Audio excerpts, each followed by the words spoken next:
At isang lalaki sa lipi ni Levi ay yumaon, at nag-asawa sa isang anak na babae ng lipi ni Levi. At ang babae ay naglihi, at nanganak ng isang lalaki, at nang kanyang makita na maganda, ay kanyang itinagong 3 buwan. At nang hindi na niya maitatagong malaon, ay ikinuha niya ng isang takbang yantok, at pinahiran niya ng betun at ng sahing, at kanyang isinilid ang bata roon, at inilagay sa katalahiban sa tabi ng ilog. At tumayo sa malayo ang kanyang kapatid na babae, upang maalaman ang mangyayari sa bata. At ang anak na babae ni Faraon ay lumusong upang maligo sa ilog, at nagsipaglakad ang kanyang mga abay sa tabi ng ilog, at kanyang nakita ang takba sa katalahiban, at ipinakuha sa kanyang abay. At kanyang binuksan, at nakita niya ang bata, at narito, ang sanggol ay umiyak, at kanyang kinaawaan at sinabi, ito'y isa sa mga anak ng mga Ebreo. Nang magkagayoy, sinabi ng kanyang kapatid na babae sa anak ni Faraon, yayaon ba ako at itatawag kita ng isang sisiwa sa mga babaeng Ebrea na makapag-alaga sa iyo ng batang ito? At sinabi sa kanya ng anak ni Faraon, yumaon ka. At ang dalaga ay yumaon, at tinawag ang ina ng bata.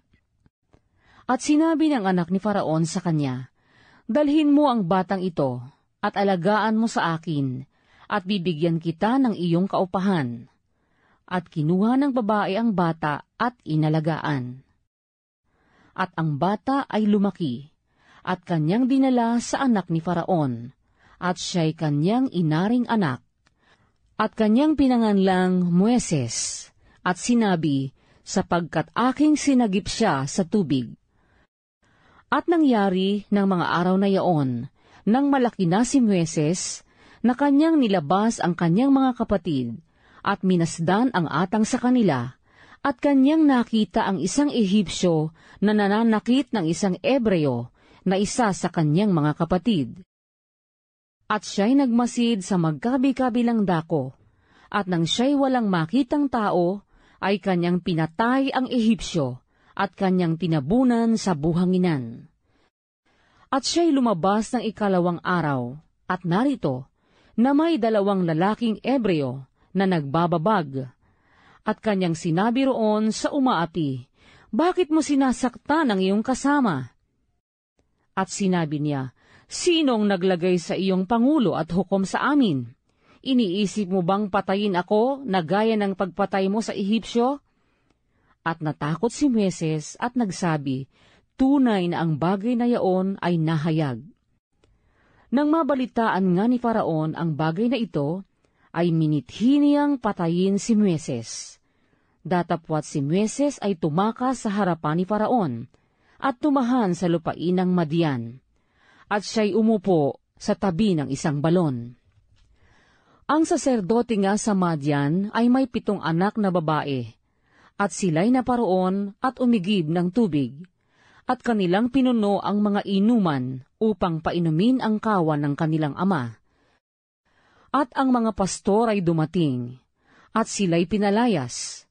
Datapwat si Moises ay tumayo, at sila'y tinulungan, at pinainom ang kanilang kawan. At nang sila'y dumating kay Raquel na kanilang ama, ay sinabi niya, bakit kayo tumindig na madali ngayon? At kanilang sinabi, ipinagsanggalang kami ng isang Ehipsyo sa kamay ng mga pastor, at saka iniigib pa niya kami ng tubig, at pinainom ang kawan. At kanyang sinabi sa mga anak niya, at saan naroon siya? Bakit ninyo iniwan ang lalaking yaon? Tawagin ninyo siya upang makakain ng tinapay.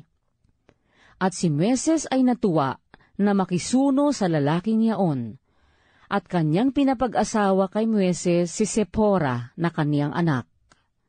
At nanganak ng isang lalaki, at kanyang pinanganlan ng Gersom, sapagkat kanyang sinabi, ako'y nakipamayan sa ibang bayan.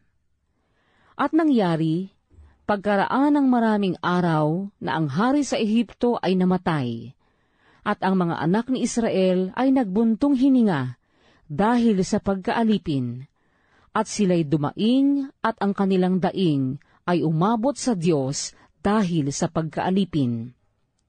At dininig ng Diyos ang kanilang hibik, at naalaala ng Diyos ang kanyang tipan kay Abraham, kay Isaac at kay Jacob.